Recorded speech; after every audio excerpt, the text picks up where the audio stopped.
خان صاحب نے خود کہا تھا کہ میں نے طاقتور شخصیات کے نمبر بلاک کر دیے۔ اس خبر کی اور خان صاحب کی اس بات کی دونوں طرف سے تصدیق بھی ہوئی تھی، لیکن اس خبر کے مطابق اس وقت خان صاحب سے ہنگامی رابطے کیے گئے، خان صاحب کو آن بورڈ لیا گیا، کیونکہ ریئلائزیشن یہ تھی اس وقت جی ایچ کیو میں اس خبر کے مطابق کہ اگر خان صاحب وہاں پر چلے گئے ڈی چوک میں، جس طرح سے وہ کمیٹڈ نظر آ رہے ہیں اور جس طرح سے ایک آنسو گیس وہاں پر بدترین شیلنگ کی گئی، تو وہاں پہ اس قسم کی خون ریزی ہو سکتی ہے، اس قسم کا انتشار پھیل سکتا ہے جو کہ اداروں کے لیے بھی اچھا نہیں ہوگا اور پاکستان کے لیے بھی تباہ کن ثابت ہو سکتا ہے۔ تو اس وقت آپ کہہ لیں کہ ایک ایس او ایس میسج جو ہے وہ اس وقت جنریٹ کیا گیا، ایک سابق جج کو انگیج کیا گیا۔ اس سابق جج کا اگرچہ نام نہیں لیا گیا اس خبر میں، ظاہر ہے کہ کوئی بھی اپنے سورس کو اس طرح سے ایکسپوز نہیں کرتا، اس کو کمپرومائز نہیں کرتا، لیکن ایک سابق جج کو آن بورڈ لے کر، ایک ایسے ریٹائرڈ جنرل کو آن بورڈ لے کر جس پر خان صاحب ٹرسٹ کر سکتے تھے، ان کے ذریعے پھر خان صاحب سے رابطہ کیا گیا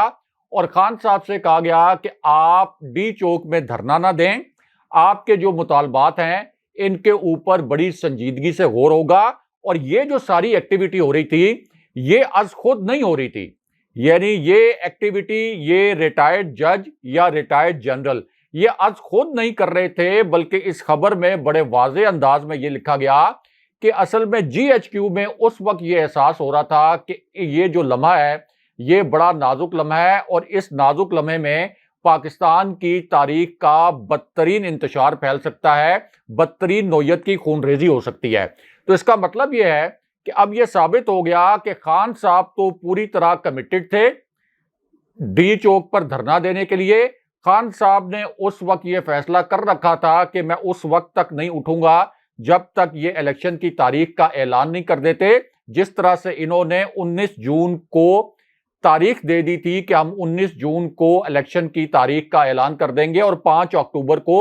ہم الیکشن کروائیں گے۔ تو خان صاحب چاہتے تھے کہ یہ آفیشلی اناؤنس کر دیں، لیکن یہ جو خون ریزی سے بچنے کے لیے پھر یہ ایک جج اور ایک جنرل کے ذریعے جو خان صاحب کو پیغام پہنچایا گیا، اس پیغام کے نتیجے میں پھر خان صاحب نے ڈی چوک پر دھرنا نہیں دیا تاکہ وہاں پر کوئی خون ریزی کی صورتحال نہ پیدا ہو۔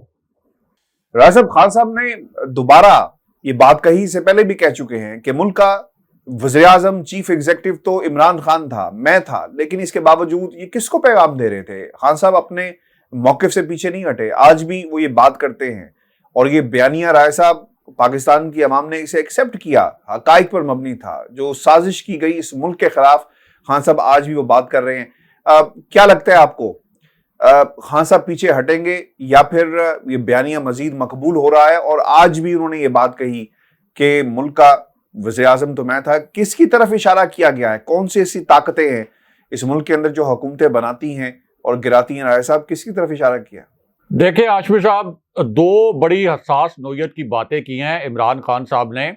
دو بڑے حساس نوعیت کے نکات اٹھائے ہیں اور بٹوین دی لائنز ایک بڑی خبر بھی دی ہے، اس خبر کو سمجھنے کی ضرورت ہے۔ ایک تو خان صاحب نے یہ بات کی اور اس بات کی اہمیت اس لیے بہت زیادہ ہے کہ کچھ لوگ یہ کہہ رہے تھے کہ خان صاحب کی اسٹیبلشمنٹ کے ساتھ کوئی ڈیل وغیرہ ہو گئی ہے، لیکن خان صاحب طاقتور حلقوں کی جانب، اسٹیبلشمنٹ کی جانب، فوجی قیادت کی جانب اشارہ کرتے ہوئے یہ کہہ رہے ہیں کہ پرائم منسٹر میں تھا، امریکی مجھے تو نہیں کہہ سکتے تھے کہ تم خود کو ہٹا لو، تم خود کو برطرف کر دو یا خود بخود عہدے سے ہٹ جاؤ۔ آخر امریکی پھر کس کے ساتھ مخاطب تھے؟ امریکی کس کو دھمکی دے رہے تھے اور کس کو کہہ رہے تھے کہ عمران خان کو ہٹاؤ ورنہ پاکستان کو نتائج بھگتنا پڑیں گے؟ اب پاکستان کے اندر کون سی قوت ہو سکتی ہے جو عمران خان صاحب کو یا کسی بھی الیکٹڈ پرائم منسٹر کو ہٹا سکتی ہے؟ ظاہر ہے کہ شہباز شریف کی تو یہ جرت نہیں تھی، اگر ان کے بس میں ہوتا تو وہ تو 3 سال پہلے خان صاحب کو ہٹا دیتے۔ آصف علی زرداری کے بس میں ہوتا تو فضل الرحمان تو خان صاحب کے پہلے سال میں، ان کی حکومت کے پہلے سال میں دھرنا لے کر اسلام آباد آگے تھے، یہ سب مل کر اسی وقت حکومت ہٹا دیتے، یہ پی ڈی ایم کی تحریک کے دوران حکومت ہٹا دیتے، لیکن ظاہر ہے کہ یہ حکومت کو ہٹانا ان کے بس کا کام نہیں تھا۔ اس لیے خان صاحب کا اشارہ یہ ہے کہ امریکہ ہماری اسٹیبلشمنٹ سے مخاطب ہوا اور امریکہ نے ہماری اسٹیبلشمنٹ کو کہا کہ آپ عمران خان کی حکومت کو ہٹائیں۔ دوسرا جو خان صاحب نے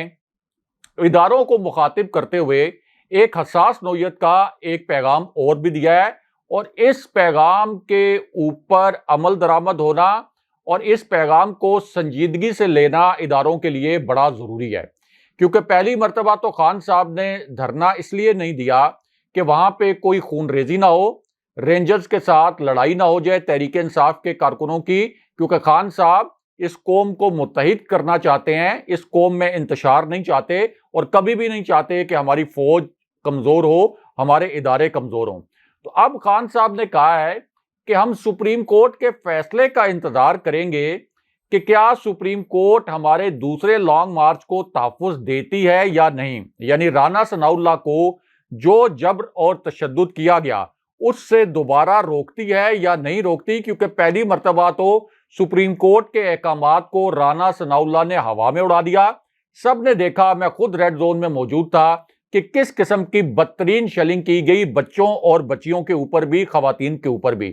تو خان صاحب نے کہا کہ اگر سپریم کورٹ نے ان کو روکا، ہمیں پرامن احتجاج کی اجازت دے دی، تو ہماری حکمت عملی ایک مختلف نوعیت کی ہوگی، یعنی ہم مکمل طور پر پرامن رہیں گے، مکمل طور پر پرامن طریقے سے لانگ مارچ کریں گے اور اس کے بعد دھرنا دیں گے۔ لیکن اگر سپریم کورٹ نے ہمارے لانگ مارچ کو تحفظ نہ دیا، اگر رانا ثناء اللہ کو ہمارے بچوں، بچیوں اور خواتین پر تشدد سے نہ روکا، تو پھر ہم نے ایک الگ حکمت عملی بنائی ہوئی ہے، اور وہ حکمت عملی ہاشمی صاحب یہ ہے کہ یہ پوری تیاری کر رہی ہے اب تحریک انصاف کے جو ہارڈ کور قسم کے کارکن ہیں ان کی تیاری کروائی جا رہی ہے۔ پھر جو تشدد کیا جائے گا رانا ثناء اللہ اور ان کی ٹیم کی جانب سے، تو اس کا جواب بھی دیا جائے گا۔ پھر یہ رکاوٹیں اٹھا کر باہر بھی پھینکی جائیں گی، یہ کنٹینر بھی اڑائے جائیں گے، اور پھر ظاہر ہے کہ جب دوسری جانب سے تشدد ہوگا تو اس کے جواب میں بھی پھر تشدد ہو سکتا ہے۔ تو خان صاحب نے یہ وارن کر دیا ہے اداروں کو کہ اب آپ نے فیصلہ کرنا ہے کہ ہم ایک پرامن احتجاج کریں، یا یہ جو رانا ثناء اللہ ہے یہ ہمیں پرتشدد قسم کے احتجاج پر مجبور کرے۔ اب فیصلہ ظاہر ہے کہ سپریم کورٹ نے بھی کرنا ہے، اور پاکستان جیسے ممالک میں چونکہ فوج کا، اسٹیبلشمنٹ کا سیاست پر بہت زیادہ اثر و رسوخ ہوتا ہے، تو یہ فیصلہ اب اسٹیبلشمنٹ نے بھی کرنا ہے کہ دوسرے لانگ مارچ میں ایک پرامن طریقے سے اس کو اختتام پذیر کروانا ہے یا اس کے اندر بھی تشدد کی صورتحال پیدا کروانی ہے۔ رائے صاحب، کور کمیٹی کا اجلاس ہوا، اور یہ اجلاس اس لیے بھی اہم تھا کہ ایک جائزہ لینا تھا پاکستان تحریک انصاف کی جو حکمت عملی تھی کتنی کامیاب رہی، آئندہ کا لائحہ عمل کیا ہوگا، اور خصوصاً رائے صاحب پنجاب کی حد تک اگر ہم بات کریں تو تقریباً 158 سیٹس ہیں پنجاب کے اندر جو صوبائی نشستیں ہیں، اور اگر اسے پلان کیا جاتا، ہمیں صرف ڈاکٹر یاسمین راشد، حماد اظہر اور کچھ اور لوگ تھے جن کے علاوہ کوئی پنجاب میں، یعنی جب لاہور سے قافلہ نکلے تو لوگ نظر نہیں آئے، اور اب شفقت محمود صاحب کے حوالے سے کہا جا رہا ہے کہ شاید وہ جان بوجھ کر جو ان کا کردار تھا وہ ان ایکٹیو ہو گئے، کہیں پر چھپ گئے، اور اب انہیں شاید بٹھا دیا گیا ہے، اور پنجاب کا جو رول ہے اور جو لیڈ کریں گے وہ شاہ محمود قریشی صاحب کریں گے۔ رائے صاحب، اگر آپ نے دیکھا ہو تو لانگ مارچ کے اندر بھی مخصوص چہرے ہمیں نظر آ رہے تھے، لیکن اس کے علاوہ لوگ اس لانگ مارچ کے اندر موجود نہیں تھے جس طرح انہیں ہونا چاہیے تھا۔ کیا فیصلے کیے گئے رائے صاحب پنجاب کی حد تک، اور کیا پیغام دیا گیا ہے، اور آئندہ کیا ہوگا؟ دیکھیں ہاشمی صاحب، اس میں حقائق کی درستگی بڑی ضروری ہے۔ پنجاب میں جو پی ٹی آئی کا ورکر تھا وہ تو نکلا اور بڑے جوش و خروش کے ساتھ نکلا۔ کے پی میں صورتحال تھوڑی مختلف تھی، کیونکہ کے پی میں تحریک انصاف کی اپنی حکومت ہے، تو اٹک پل تک پہنچنے میں انہیں کوئی بہت زیادہ رکاوٹ کا سامنا نہیں تھا۔ اصل رکاوٹوں کا سامنا کرنا پڑا جب انہوں نے اٹک پل کو کراس کرنے کی کوشش کی، وہاں پر بڑی بدترین قسم کی شیلنگ کی گئی، اور آگے بھی جگہ جگہ پر شیلنگ ہوئی، اور جو خان صاحب کے ساتھ لوگ آ رہے تھے ان کو گرفتار کرنے کی کوشش کی گئی اور ان کو روکنے کی کوشش کی گئی۔ اب پنجاب میں چونکہ ایک امپورٹڈ چیف منسٹر کو مسلط کیا گیا ہے، امپورٹڈ وزیر اعلیٰ لایا گیا ہے حمزہ شہباز کی صورت میں، جن کی کوئی کیبنٹ بھی نہیں تھی، تو پنجاب تو بدترین محاصرے میں تھا۔ یعنی پنجاب سے جو فوٹیجز سامنے آئی ہیں، آپ نے دیکھی ہوں گی, ہمارے ویورز نے بھی دیکھی ہوں گی,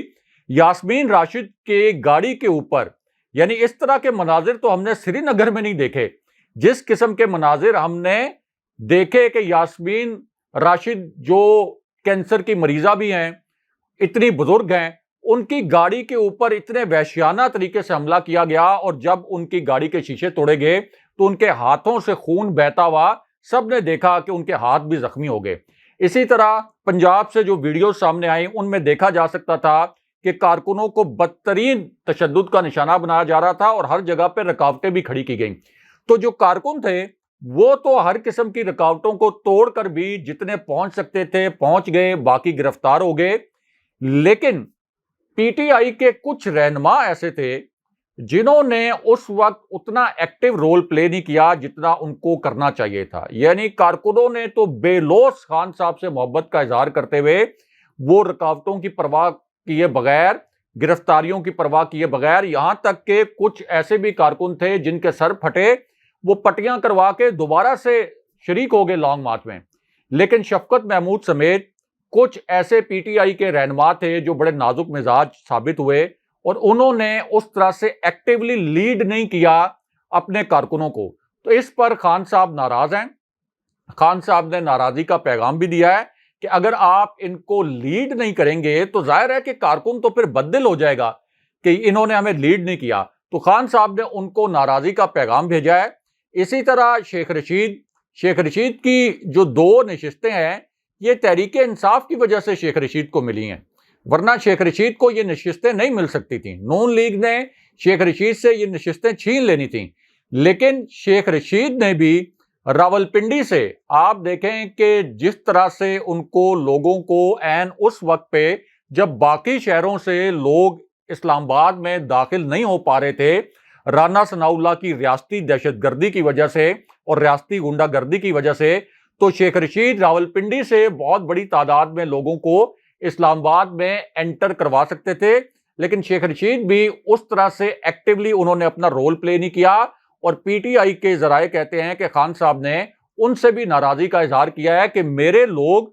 جو میرے کارکن ہیں وہ اتنے بے لوث تھے کہ وہ اپنی جانوں پر کھیل کر پہنچ گئے, لیکن کچھ جو پی ٹی آئی کے رہنما تھے انہوں نے اس قسم کا ایکٹیو رول پلے نہیں کیا, اور ظاہر ہے کہ اب ان کا احتساب بھی ہوگا. اور اسی کور کمیٹی کے اندر ہاشمی صاحب ایک اور بڑے فیصلے کے متعلق بحث بھی ہوئی ہے, اور وہ فیصلہ یہ تھا کہ قومی اسمبلی میں ہمیں رہنا ہے یا قومی اسمبلی سے اب استعفے دینے کا ہم نے جو فیصلہ کیا تھا اب اس فیصلے پر ہی ہم رہیں. کیونکہ ایک بڑی رائے یہ آئی ہے جو کور کمیٹی کا اجلاس ہوا اس میں تحریک انصاف کے رہنماؤں کی, کہ جس طرح سے یہ چیئرمین نیب راجہ ریاض کی مشاورت سے لگا رہے ہیں, یعنی اپنے ہی بندے سے جو راجہ ریاض جس کو اپوزیشن لیڈر بنایا ہوا ہے, اور وہ یہ کہتے ہیں کہ میں نے اگلا الیکشن بھی نون لیگ کے ٹکٹ پر لڑنا ہے, اس سے بڑا پاکستان کی جمہوریت کے ساتھ گھناؤنا مذاق کیا ہوگا. اب اس پر سوال کس سے پوچھیں,